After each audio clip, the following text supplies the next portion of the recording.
So, Susie had asked me recently, I'm sorry she's not here, to revisit the topic of fear and anxiety through the lens of the Dharma. And, I don't have to tell you that both of those experiences, and I'll make the distinction in a moment, are um, common to all of us. I mean, you don't get out of this life without experiencing fear and anxiety, and many of them evolved from our ancient ancestors for survival purposes. And you only have to watch a puppy or an infant at the top of a staircase and being unwilling to go down to recognize how hardwired some of these fears are just to protect us, and how they're really an unavoidable part of the human experience.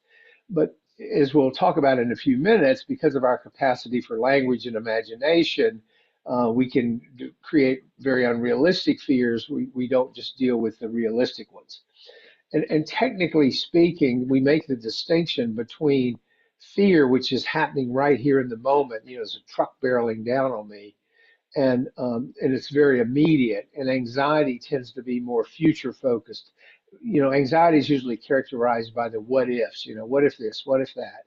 So even though the physical response and the cognitive uh, thoughts that accompany that can be similar, and both feel pretty much the same way in the body, they are different in terms of one that has a much more immediate survival impetus right here and now. Something is threatening us in the moment versus all the ways we anticipate what if this, what if that.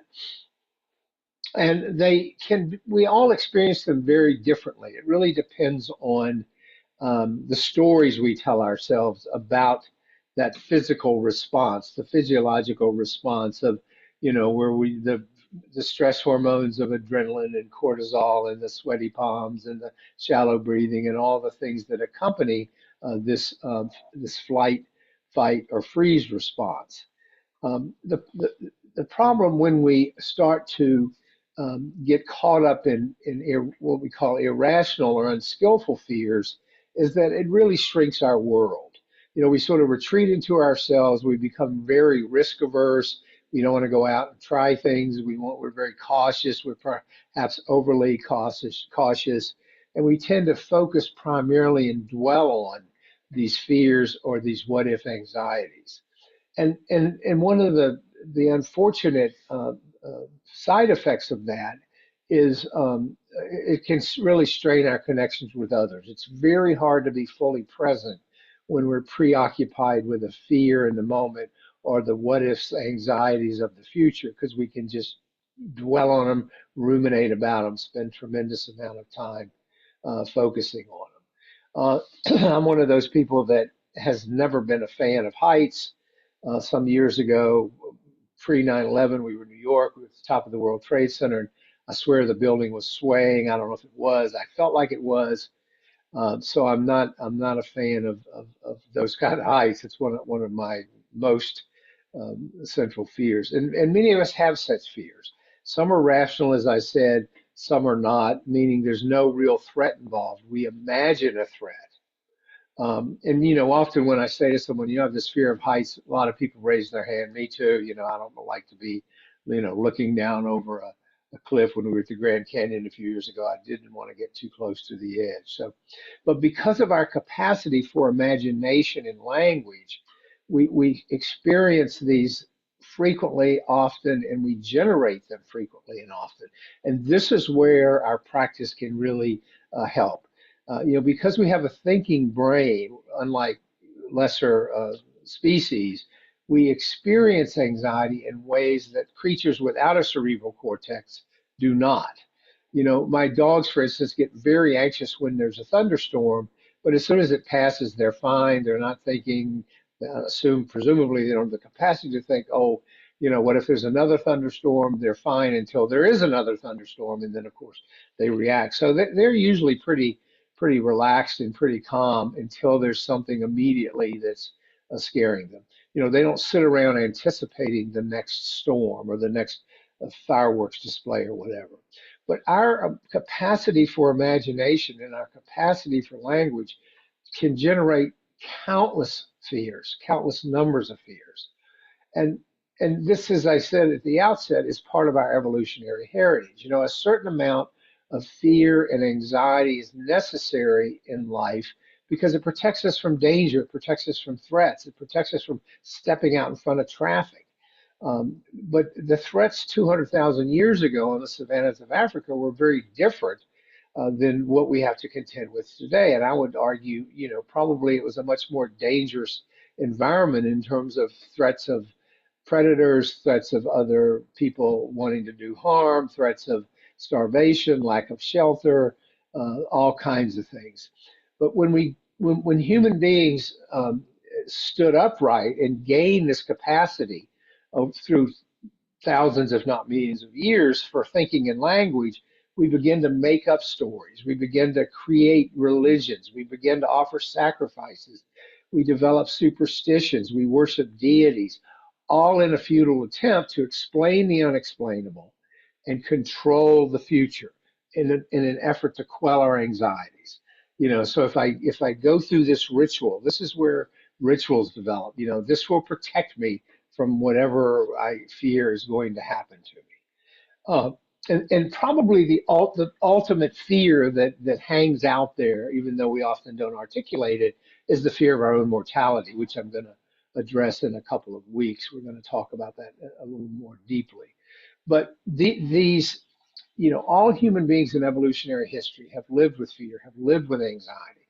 They are, as I said, an inescapable aspect of being human, and they have been essential to our survival as a species. It's like an alarm system. And this is true in all species, but we take it to the next level with our capacity for language and our capacity for imagining all kinds of dreadful scenarios. And we deal with it in many, many, many, many ways. But the Buddha recognized that this was a common part, a central part of the human experience. When he taught the five hindrances, you'll recall that worry and restlessness, which really could mean anxiety, is one of the hindrances. It's a hindrance to our progress on our spiritual path. So our challenge in modern times is to manage these anxieties because we know that being anxiety free is just not going to happen. I mean, it's just not possible, you know. But but despite the fact we don't have to worry about all the physical threats our ancient ancestors did, doesn't mean we don't worry. Doesn't mean we don't anticipate terrible outcomes, awful things happening. We could spend hours just listening to them. So we need to find ways not to be consumed by these fears or anxieties when they arise in response to imagined threats or an uncertain future. If it's very real, as I said, if a truck is barreling down on me or someone just broke into my house or something, yeah, that's I have to respond to. But what about all the stuff I sit around imagining? What if this happens? What if that happens? What if the future turns out badly? Whatever. So the tools that we talk about here, help us give us some ways of changing our relationship to these anxieties and reduce the suffering that they cause. And the process of doing that begins with, first of all, not seeing these experiences as a weakness or something about which we should be ashamed. So many of us feel ashamed of our fears. Oh, I have this silly fear. People often sort of sheepishly say, I hate to get on an elevator or be in closed spaces, whatever. If we feel ashamed of them, we're going to want to run away from them. We're not going to want to face them. And the critical part of dealing with them skillfully is not seeing our fears and our anxieties as enemies, and understanding that we can manage them more skillfully.